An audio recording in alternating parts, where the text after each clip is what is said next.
El Señor esté con vosotros. Lectura del Santo Evangelio según San Juan.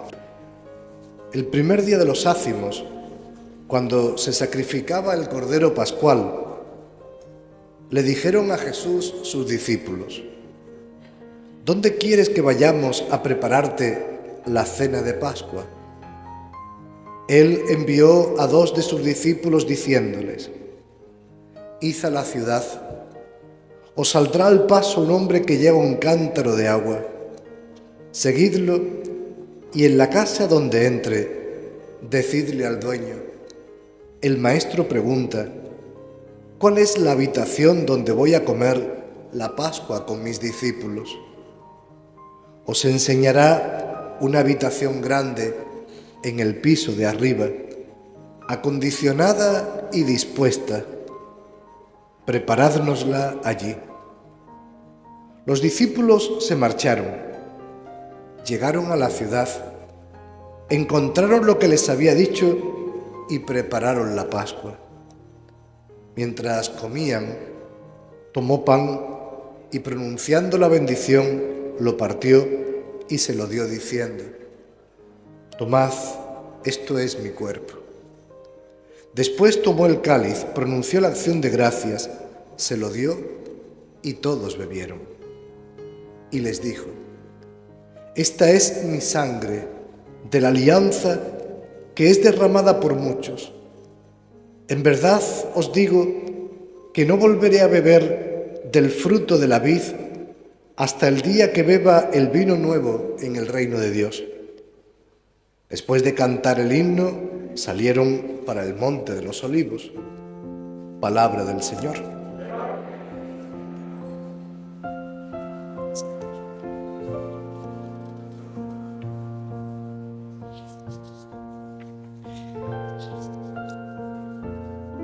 Mirad la carta a los Hebreos. Toca distintos temas, pero hay un tema que es central en esta carta, y es ese momento en que se refiere al sacerdocio de Cristo. Dice que Cristo es el mediador, el único mediador entre Dios y los hombres. Dice que Cristo Jesús ejerce esta mediación para el perdón de los pecados, para la salvación de todos.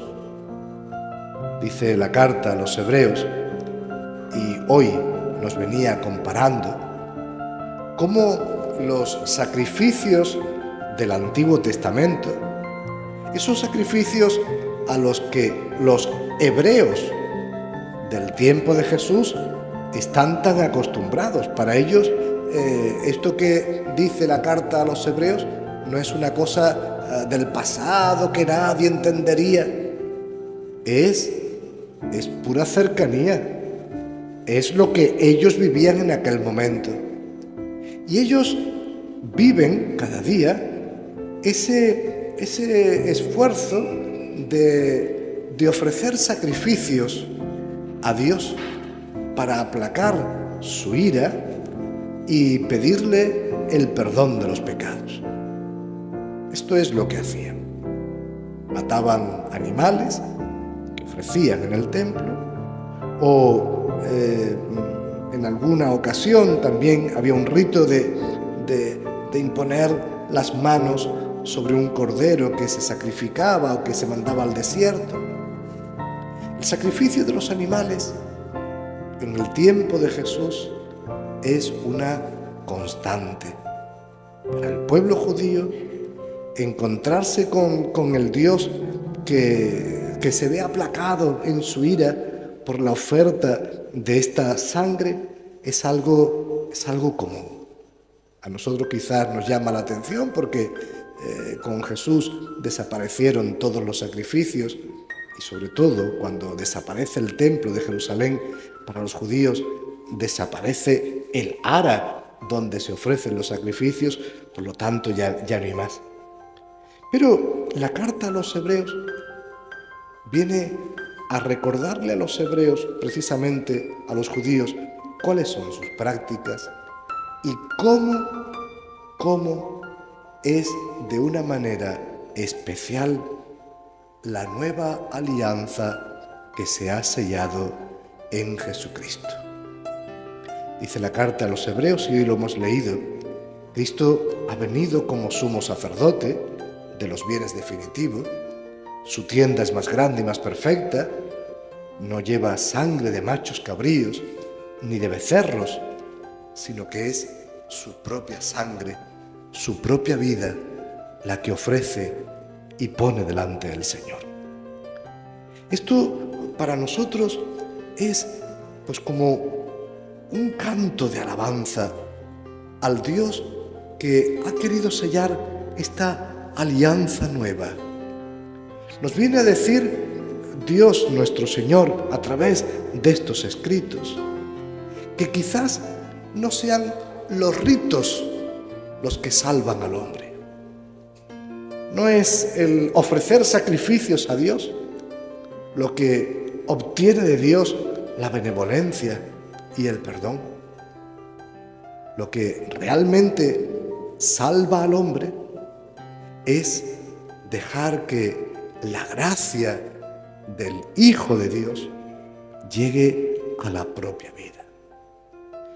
Para dejar que esta gracia, de este que fue capaz de sellar con su propia vida esa alianza, ese pacto de amor entre Dios y los hombres, pues digo, para dejar que esa gracia llegue hasta nosotros, ¿qué tenemos que hacer? ¿Qué disposiciones tenemos que buscar en nuestro espíritu? A veces seguimos como los judíos queriendo contentar a Dios con ritos. Queremos contentar a Dios y nos parece que es las ofrendas que hacemos a Dios lo que pueden obtenernos de Él la salvación. Y la carta a los hebreos viene a decirnos, no es así. No es lo que nosotros le damos a Dios. No es lo que nosotros queremos ofrecerle a Dios para tenerlo contento, para pedirle el perdón de los pecados. No. Lo importante es cómo recibimos en la vida aquello que Dios nos quiere dar. No negociamos con Dios. Aceptamos su vida.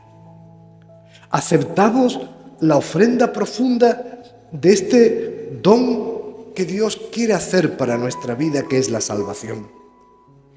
Aceptamos esto y esto va implicando en nuestra vida el disponernos a recibir la gracia. ¿Qué significa esto? Significa que Dios nos está mirando con amor y tendríamos que vivir receptivos a este amor.